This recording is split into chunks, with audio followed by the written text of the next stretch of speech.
¿realmente existe el purgatorio? Ese lugar intermedio entre el cielo y el infierno. Ese lugar a través del cual, o mejor dicho, ese lugar al cual vamos después de morir a purgar aquellos pecadillos que de pronto no pudimos purgar aquí en la tierra y que no fue suficiente la sangre de Jesús quizás para poderlos saldar. Pues vamos a escuchar simplemente de pronto la controversia, o vamos a escuchar mejor dicho la exposición bíblica del sacerdote católico Luis Toro, que de hecho pues deja de pronto un poco mal parado a un cristiano que aunque conoce las escrituras no se le da mucho la oportunidad de defenderlas, pero quiero reaccionar a la verdad bíblica del señor Luis Toro y vamos a mirar la palabra de Dios realmente que nos enseña acerca de un purgatorio.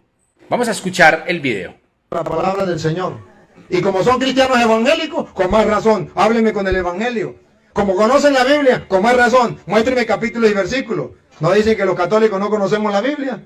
Pues aquí hay un católico que sí la conoce. Y le vamos a mostrar que es mentira lo que ellos enseñan. Miren, César, delante de las cámaras le voy a preguntar. Yo sé dónde dice que existe un infierno y dónde existe un cielo. Yo lo sé. Yo sé dónde lo dice. Pero también sé dónde dice que existe la doctrina del purgatorio. Que usted, cuando muere y murió en pecado, pero que no sea un pecado muy grave, usted va a pagar hasta el último centavo. También lo sé. La pregunta mía es esta. Si yo le mostrara a usted con la Biblia que sí existe el purgatorio, se lo leo, donde diga que usted si muere en pecado, usted va a pagar y después que pague se va para el cielo, ¿usted sería capaz de creer eso o no? Solamente dígame, si lo creo o no lo creo, solamente dime eso. Si la Biblia lo dice, César, amante de la palabra de Dios, cristiano evangélico, ¿creería lo que dice la Biblia? Dime, ¿sí o no? Lo que dice la Biblia lo creo. Ahí está, venga para acá, porque ahí me está quemando el sol. Ahora vamos a comprobar si César es un hombre de palabra. Él acaba de dar su palabra que si lo dice la Biblia, lo cree. Pues se lo vamos a comprobar con la Biblia. Mateo capítulo 5 de la Reina Valera. 5:25. A ver si César cumple su palabra o si César no cumple su palabra. Escúchenlo. Ponte de acuerdo con tu adversario pronto, entre tanto que estás con él en el camino. Ponte de acuerdo con tu adversario pronto cuando vas todavía en el camino. Ese camino es aquí o en la otra vida. Aquí, listo, aquí. No sea que el adversario te entregue al juez. ¿Quién es el juez? El primero es Cristo, ahora ¿Y a dónde es el juez? ¿Aquí o allá? O sea que Dios está juzgándolos por medio de su palabra. El que ya... No dice la palabra, dice, no vaya a ser que lo entregue al juez. ¿Quién es el juez? A lo espiritual es Cristo, a lo material son los jueces que están puestos de... A lo espiritual de Cristo. Ajá. Entonces, donde vamos a ir a arreglar allá, lo vamos a arreglar aquí. Arreglémoslo con el compañero aquí. Porque después de muerto, que lleguemos al juez, ya no hay oportunidad. Está bien, pero a mí no me gusta que usted hable mucho. Me gusta que me diga las cosas claras. Mire, las preguntas mías son claras. Usted está de acuerdo que dice la Biblia que nos tenemos que poner de acuerdo mientras estamos en esta vida, camino, aquí, en el medio, andando. Y no esperar que nos llegue la muerte, porque cuando nos llegue la muerte vamos a ir, ¿a quién? Al juez. Al juez. El juez que es Dios, que será en la otra. Ya está claro, el público ya lo entendió. Dice la Biblia, ponte de acuerdo con tu adversario mientras estás en el camino. Él dice, en esta vida. Porque cuando llegue el juez significa a la otra vida, cuando ya muramos. Él está de acuerdo. Solamente que le gusta hablar un poquito más. Pero, ahora, ¿qué tenemos que hacer? Cuando lleguemos al juez, vamos a ver qué va a hacer el juez. Ponga cuidado. Y el juez te entregará al alguacil y seas echado en la cárcel. En la cárcel. Vamos a ver si esa cárcel es el infierno o si esa cárcel es el cielo. Porque según él, el purgatorio no existe. Solamente existe el infierno o el cielo. Pero aquí dice que el juez que es Dios después de la muerte nos va a mandar a la cárcel. Vamos a poner la lupa a ver si esa cárcel es el infierno. Vamos a ver. De cierto te digo que no saldrás de allí hasta que pagues el último cuadrante. Pregunto, ¿esa cárcel es el infierno? ¿Cómo sabemos que esa cárcel no es el infierno? Porque dice que el juez lo va a meter allí hasta que pague el último cuadrante. Y cuando pague el último cuadrante, ¿saldrá o no saldrá? Sí, saldrá. Entonces no es el infierno, porque del infierno nadie sale, es la muerte eterna. Ahora bien, ¿esa cárcel es el cielo? No, porque en el cielo usted no va a pagar. Allá no entra nada manchado. Allá no va a pagar. Si esa cárcel no es el infierno, si esa cárcel no es el cielo, pero hay una cárcel donde usted va a pagar, ¿cómo llamamos a esa cárcel? No me hable mucho, solamente dime cómo la llamamos. Un lugar de detención para todo aquel hombre rebelde que no obedecía a Dios, porque... Ok, bueno, vemos aquí de pronto como dice que es que el evangélico habla mucho, pero literalmente ni lo deja hablar, ni lo deja exponer. Yo creo que estos tipos de temas o este tipo de temas doctrinales, porque son doctrinales, yo creo que lo mínimo y lo más justo sería que una persona tenga la oportunidad de refutar con argumentos bíblicos, pero él simplemente estaba queriendo escuchar un sí o un no. De entrada, en el momento cuando lo estaba confrontando, el hombre le dijo no y él no lo quiso aceptar, pero bueno, él quería simplemente escuchar un sí para plantear sus argumentos, que me atrevería a decir son sus argumentos o los que le han enseñado en su religión. Pero vamos a mirar realmente qué es lo que gira en torno a esta doctrina. Una doctrina que literalmente se aprobó, se avaló en el Concilio de Trento, Italia, en el siglo XVI. Y a la par de esta doctrina, no solamente se avaló la doctrina del purgatorio, de este lugar intermedio, sino que también obviamente cobran fuerza figuras tanto como las ánimas benditas del purgatorio. Y obviamente también toman fuerza las formas de cómo poder sacar esas ánimas benditas del purgatorio, que de hecho se hace a través de sacrificios en misa, porque este no es el tema a hablar hoy en día, cómo hoy en día se ejecutan aún sacrificios en misa, para los que no saben, pero bueno, ese es otro tema a hablar, a través de la Eucaristía, y cómo a través de sus sacrificios de pronto y esas misas que son pagadas, vamos a sacar ánimas benditas del purgatorio. Y no solamente eso, también a través de indulgencias, que en otras palabras es dinerito. Juan Tetzel, inquisidor, decía lo siguiente: tan pronto la moneda en la cajuela suena, el alma del purgatorio vuela. En ese mismo concilio de Trento, pues, no solamente el tema del purgatorio, un tema que yo no digo ni siquiera es gris, porque temas grises en la Biblia son temas que dejan como lugar a duda, pero eso no es nada gris y lo vamos a ver enseguida.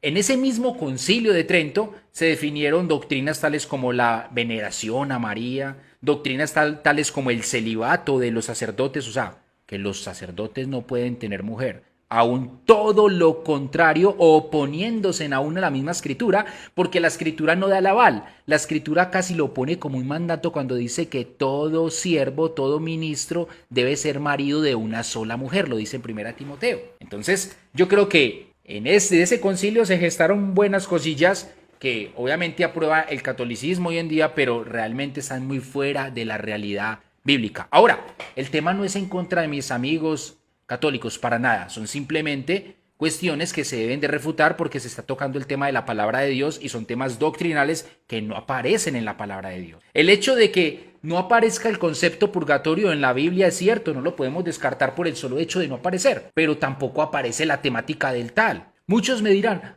Carlos, es que el purgatorio, el concepto del purgatorio es más antiguo que el Concilio de Trento. Pues te digo que sí, es mucho más antiguo, de hecho se remonta hasta épocas de Platón. Porque Platón, filosofando, contempló la posibilidad de un purgatorio. Y no solamente a épocas de Platón, sino aún más atrás de Platón, porque Platón aprende de los egipcios. Por ende, esta doctrina tiene una buena característica y es que su origen es pagano.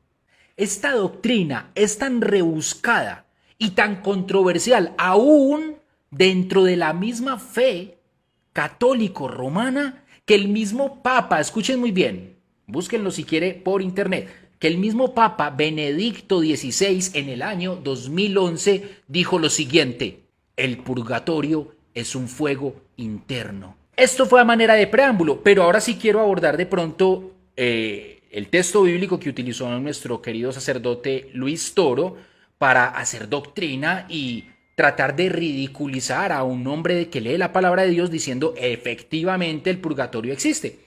Él en esos momentos utilizó Mateo capítulo 5 versículo 25 donde dice ponte de acuerdo con tu adversario pronto mientras estás con él en el camino, no sea que el adversario te entregue al juez y el juez al alguacil y seas echado en la cárcel. Pero yo creo que lo sensato con la palabra de Dios es no solamente mirar los textos en mención para hacer doctrina, sino mirar el contexto. Siempre hemos dicho, un texto sin contexto es un pretexto para yo enseñar lo que yo desea. Ahora, el contexto en la palabra de Dios siempre es previo y posterior. Y hoy no vamos a hacer la excepción. Vamos a mirar el contexto previo y posterior a ese versículo que él utilizó para hacer justicia con la escritura. Miren cómo comienza diciendo el versículo 21 de Mateo 5. Dice, oísteis que fue dicho a los antiguos del mismo tema que estaba hablando él. Y cualquiera que mate quedará expuesto a juicio. Escuche, está hablando a juicio para un asesino. O sea que estamos hablando ya en aspectos tanto terrenales como celestiales posiblemente. Vamos a seguir leyendo. Pero yo os digo que cualquiera que se enfurezca contra su hermano quedará expuesto al juicio. Oiga, ya empieza a dar como una matiz más espiritual. Escuchen, quedará expuesto al juicio con solo enojarse contra el hermano y cualquiera que diga a su hermano racá, que es una palabra pues ya más hebrea, pero la traducción es tonto bobo, dice, quedará expuesto ante el Sanedrín. Y cualquiera que diga moré, otra palabra igual con una misma connotación despectiva de insulto, quedará expuesto, escuchen, versículo 22 al final, quedará expuesto al infierno. Estamos hablando del mismo diálogo que utilizó Luis Toro en el versículo 25. Sigue diciendo, quedará expuesto al infierno. Palabras de Jesús. Versículo 23. Por lo tanto, o sea, consecutivamente a lo que yo vengo diciendo, dice Jesús, no a otro diálogo, no a otra conversación, sino de acuerdo a lo que yo estoy diciendo, si estás presentando ofrenda en el altar, o sea, sacrificio a Dios, y allí recuerdas que tu hermano tiene algo contra ti, obviamente, o tú contra tu hermano, deja allí tu ofrenda ante el altar y anda, reconcíliate primero con tu hermano y luego regresa y presenta tu ofrenda. En otras palabras, no voy a alabar a Dios, a glorificar a Dios sin yo estar en paz con mi hermano aquí en la tierra. Eso es lo que está diciendo. Hasta ahí estamos muy claros. Sigue diciendo versículo 25. Ahí sí, ponte de acuerdo con tu adversario, o sea, con ese hermano, pronto, mientras estás con él en el camino. En otras palabras, en esta vida, de pronto le doy el aval a lo que decía el sacerdote Luis, sí, esta vida, o sea, este momento, la oportunidad, cuando dice el camino es la oportunidad, no hablemos de más oportunidades, no sea que el adversario, o sea, ese amigo o ese hermano, te entregue al juez y el juez al alguacil y seas echado en la cárcel. Entonces vemos que empieza hablando de justicia cuando dice no matarás, después empieza a hablar de un juez, de una cárcel. Todo ya va tomando una connotación, la verdad, en mi parecer, muy espiritual. Y doy la razón a lo que dice el sacerdote. Hasta ahí le doy la razón a él. No le doy tanto la connotación que la mayoría de cristianos evangélicos le podemos dar. Decir, es que no, es el juez terrenal, es el problema que tenga con mi hermano aquí, entonces me van a presentar ante el juez terrenal. Ahí sí, mis queridos hermanos evangélicos, no les doy la razón. Y yo, siendo evangélico, le doy más la razón al sacerdote Luis Toro. Le doy una connotación más espiritual. ¿Me hago entender? Ok, a ese juez, o sea, Dios, para mí. Y el juez al alguacil y se ha echado a la cárcel. Ahí es donde viene el debate. Bueno, esa cárcel, él dice, no es el infierno. Esa cárcel, él dice, tampoco es el cielo. ¿Por qué dice que no es el infierno? Porque en el versículo 26 dice, de cierto te digo que de ninguna manera saldrás de allí hasta que pagues el último cuadrante. En otras palabras, el sacerdote dice, no es el infierno porque mire que van a salir de ahí. Mi pregunta es, ¿el versículo está diciendo va a salir de ahí? Tenemos que ser justos con la palabra de Dios. Ay, es que el versículo da la opción de salir. Eso es lo que vamos a estudiar ahora. Ahora, sabemos que el cielo tampoco es. Entonces él le da el valor de purgatorio porque dice que de ahí sí se puede salir. Vamos a mirar si el contexto nos da pie para pensar que de ahí sí se puede salir. Vamos a mirar ahora el contexto posterior. Ya miramos el anterior, miramos que no simplemente es decir y ponte de acuerdo con tu adversario, no, sino que hablaron de un juicio, de un juez y hablaron de un infierno. Versículo 22 del mismo Mateo 5, habló de un infierno. ¿Quién? Jesús. Entonces no podemos descontextualizar las otras palabras para decir que hay un purgatorio cuando él ya habló de un infierno. Ay, Carlos, o sea que del infierno sí se puede salir, porque Jesús está hablando ahí de un infierno. No, ojo que no estoy diciendo eso. Vamos a seguir leyendo, no se apresuren. Vamos a seguir mirando el contexto posterior. Ahora, en el mismo diálogo, pero con otro ejemplo, Jesús sigue hablando. Oísteis que fue dicho, no adulterarás. Pero yo os digo que cualquiera que mira a una mujer para codiciarla ya adulteró con ella en su corazón. Por tanto, o sea, lo mismo, de acuerdo a lo que acabo de decir, si tu ojo derecho te es ocasión de caer, sácalo y échalo de ti, porque más te conviene que se pierda uno de tus miembros y no que todo tu cuerpo sea echado al infierno. Versículo 29, contexto posterior al versículo 25.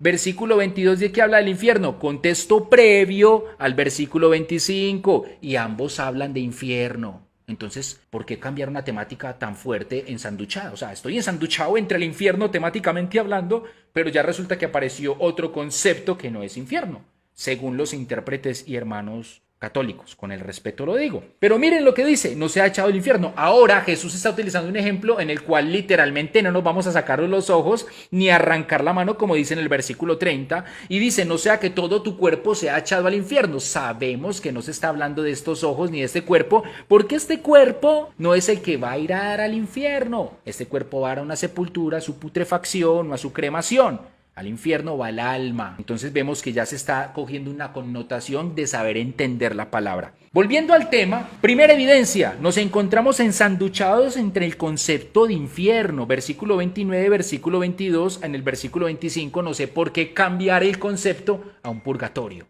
Número 1. Número 2. Evidencia muy clara e interna, porque esto se llama evidencia interna cuando uno estudia las escrituras. Cuando Jesús dijo, te digo que de ninguna manera saldrás de allí hasta que pagues el último cuadrante, yo creo que está hablando de una manera simbólica muy reflexiva y a la vez muy evidente. Si el tipo no pagó un solo cuadrante o no se puso de acuerdo con su hermano mientras estaba en vida, aún trabajando o aún en libertad, explíquenme ustedes, querido amigo Luis Toro, ¿cómo lo va a pagar estando encarcelado? Tú estarás pensando, y yo leyendo de pronto quizás tu mente, vas a decir, es que la familia va a pagar por él.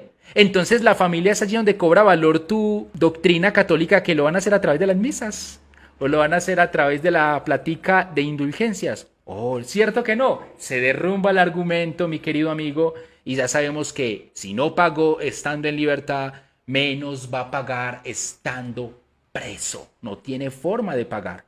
Entonces Jesús aquí utiliza una exageración, una hipérbole, y sabemos que esas son el lenguaje bíblico y hay que saber entender la Biblia. En otras palabras, Jesús estaba diciendo, si no lo pudiste hacer estando libre, menos que lo podrás estar pagando estando preso, mi querido amigo. Evidencia del texto, muy fácil de entender, lo vimos. Ahora, ya vamos a ver qué nos dice, qué nos dice la Biblia referente a un estado posterior a esta vida humana, a ver si nos da pie para un purgatorio. Y eso es lo que vamos a buscar en estos momentos en la primera carta del apóstol Juan, capítulo 1, versículo 7. Primera de Juan 1:7 dice de la siguiente manera, mi querido hermano, dice así, y hermanos, dice, pero si andamos en la luz, como Él está en la luz, tenemos comunión unos con otros. Y la sangre de Jesús, su Hijo, nos limpia, póngalo en mayúscula y en negrita y retíñalo en su Biblia. La sangre de Jesús, su Hijo, nos limpia de todo pecado. Repita después de mí, todo pecado. Ahora, no sé si usted tiene una Biblia diferente a la mía, pero la palabra de Dios dice, todo pecado es limpio, es expulsado, es quitado por la sangre de Jesús. ¿O será que la doctrina católica nos está enseñando que es que no fue suficiente el sacrificio de Cristo y entonces no le alcanzó el fajo de billetes para librar nuestro pecado y nosotros ponemos la menuda? Nosotros vamos a poner las moneditas en el purgatorio porque a Cristo le quedó grande la salvación. Y a nosotros nos toca poner nuestra partecita de salvación en un sitio llamado purgatorio. Pues la Biblia nos dice que todo pecado En el mismo versículo 9 del mismo capítulo de Primera de Juan dice, si confesamos que nuestros pecados, Él es fiel y justo para perdonar nuestros pecados, y vuelve y repite, y limpiarnos de toda, repita después de mí, toda maldad, mi querido amigo y hermano Luis Toro, toda maldad, todo pecado, es cubierto por la sangre de mi Señor. No sé qué Jesús de pronto estarás hablando, pero el Jesús que yo conozco limpia todo pecado. Tú no tienes que hacer sino creer y ser justificado por esa sangre. Pero dejemos que la Biblia nos siga hablando, a ver qué nos sigue enseñando. En Juan capítulo 19, versículo 30, el Señor Jesús dijo, consumado es. La palabra consumado es el griego tetelestai, que significa el pago absoluto de todo. Si el Señor en la cruz dijo, yo pagué todo, mi hermano, ¿por qué nos estás invitando a seguir pagando una deuda que ya fue cancelada? Vamos a buscar también en lo que nos dice de pronto el escritor de la carta a los Hebreos, y vamos a buscar por aquí en el capítulo 10 de Hebreos. Quiero decirles que hay muchos versículos, muchísimos, pero hoy simplemente quiero resumir porque yo sé que el video se torna tedioso y largo. Pero buscando en la carta a los Hebreos, vamos a leer del versículo 12 al 18. Preste atención que aquí cada versículo nos da una riqueza doctrinal inmensa referente a este tema. Hebreos 10:12 dice de la siguiente manera, pero hablando de Cristo Jesús, miren el contexto, habiendo ofrecido un solo sacrificio para siempre, repita después de mí, un solo sacrificio para siempre por los pecados, se sentó a la diestra de Dios. ¿Cuántos sacrificios se necesitan ofrecer más aparte del que se ofreció para siempre? ¿O será que ese para siempre es charlando? ¿O será que ese para siempre es ahí, como decimos nosotros con nuestra pareja, te amaré por siempre y a los días nos divorciamos o nos separamos? Yo creo que el Señor no es hijo de hombre para mentir ni hijo de hombre para arrepentirse. Si dice que es para siempre, es para siempre. Versículo 12, y es un solo sacrificio. Y no nos compete a nosotros ofrecer más en pago de esos pecados. Sigue diciendo, de ahí en adelante esperando hasta que sus enemigos sean puestos por estrado de sus pies. O sea, estando de la diestra del Padre. Porque con una sola ofrenda, ¿cuántas? Repita después de mí otra vez. Una sola ofrenda hizo perfectos para siempre a los santificados. Mi querido hermano, la Biblia me está enseñando que con ese sacrificio de Cristo, así me veas, así, todo feíto, flaquito, aquí con la barbita desorganizada, soy un hombre perfecto para el Señor. Eso me dice la palabra de Dios si decido creer en Él. Entonces, ¿por qué quieres enseñarme a pagar una deuda que no es mía? Simplemente debo reconocer que Cristo la pagó por mí. Pero sigue diciendo la palabra de Dios, porque con una sola ofrenda nos hizo perfectos para siempre.